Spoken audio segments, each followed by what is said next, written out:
Hi guys, ही बघा आपण भेंडीची भाजी बनवणार आहे. हे टाकायचं जिरं, नंतर आली मोहरी, नंतर टाकायचा चटणी मोहरी तडतडीचा कांदा.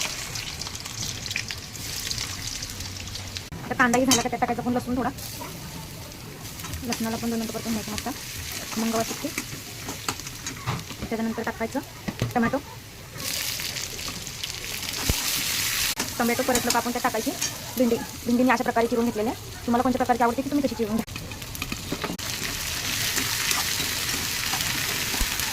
भेंडीला एकत्र करून घेतलं तर टाकायचं आपण मिक्स करून घ्यायचा. टाकायची हळद, मिक्स करून त्यात टाकायचं घरगुती मसाला. नंतर घरगुती मसाला जेवढं तिखट हवं आहे तेवढं टाका. तिथे तुम्हाला किती तिखट हवं असतं ते मिक्स करून घ्यायचं. मिक्स करून घेतलं की त्यात लास्टला मग थोडासा धनिया पावडर टाकायचं.